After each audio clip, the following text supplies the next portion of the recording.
Ya, pertama Partai Demokrasi Indonesia Perjuangan dan Ibu Ketua Umum Megawati Soekarno Putri menegaskan bahwa partai memberikan dukungan yang penuh kepada Sekjen PDI Perjuangan Mas Hasto Kristianto untuk menghadapi proses hukum yang pada kali ini adalah proses persidangan. Dan karena itu ditunjukkan dengan kehadiran beberapa ketua DPP yang tadi sudah hadir di sini, kemudian juga secara khusus kemarin juga ada pertemuan antara Ibu Ketua Umum dengan anggota DPR RI dari Komisi 3. Tentu saja tidak hanya mencermati kasus hukum yang menimpa pada Sekjen PDI Perjuangan, tapi kasus hukum secara umum ya. Sekarang kan lagi persoalan-persoalan korupsi lagi dibongkar-bongkar. Nah, kalau dibandingkan dengan korupsi yang ada, kasus yang Mas Hasto Kristianto sebenarnya tidak layak untuk ditersangkakan kemudian didakwa. Dan kalau kita mencermati tadi, memang dakwaan jaksa itu adalah daur ulang dari dakwaan sebelumnya. Bahkan kalau bahasa saya itu hanya copy paste dari dakwaan sebelumnya yang sudah ada pengadilan, sudah ada putusan yang berkekuatan hukum tetap inkrah, kemudian dimasukkan lagi. Misalnya cerita apa?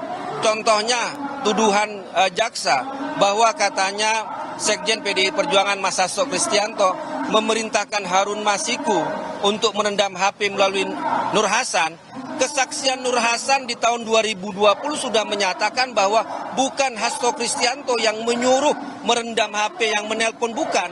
Tapi ada dua orang yang datang kepadanya dan memaksa dia nelpon Harun Masiku. Bukan Hasto Kristianto. Itu tahun 2020 sudah ada persidangannya, putusannya sudah ada. Artinya apa? Ini terus didaur ulang. Kemudian menuduh misalnya Mas Hasto Kristianto menyuruh Kusnadi merendam HP.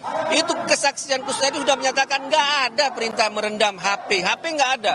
Yang dimaksud adalah dia menenggelamkan pakaian setelah dia upacara, membuang sial. Tapi ini diulang-ulang terus oleh jaksa padahal saksi itu sudah membantah, putusan pengadilan sudah ada, tapi kenapa didaur ulang? Nah ini yang disebut ini kriminalisasi. Apa kriminalisasi itu? Ini kasusnya tidak ada, kemudian didaur ulang, sehingga inilah yang menjadi persoalan yang disebut dengan kriminalisasi terhadap Sekjen PDI Perjuangan. Gitu. Itu tentu saja harus kita sama-sama buktikan ya di proses persidangan ini. Apakah kemudian memang betul kriminalisasi atau jaksa penuntut umum. Tapi ini ada juga perdebatan yang terjadi di publik begitu ya. Dengan all out-nya PDI Perjuangan ini ada kesan bahwa melindungi koruptor begitu ya. Nah itu seperti apa? Apakah kemudian PDI memang betul seperti itu atau memang ini full kriminalisasi? Ini full kriminalisasi. Jadi kami menganggap bahwa Sekjen PDI Perjuangan bukan tersangka kemudian terdakwa kasus korupsi. Tapi apakah partai akan melindungi perilaku koruptif? Sikap partainya Mas? Kita itu PDI Perjuangan sangat setuju dengan pemberantasan korupsi.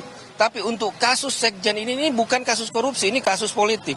Makanya saya sebut bahwa Hasto Kristianto bukan tersangka kasus korupsi, bukan terdakwa kasus, tapi adalah korban politik, tahanan politik.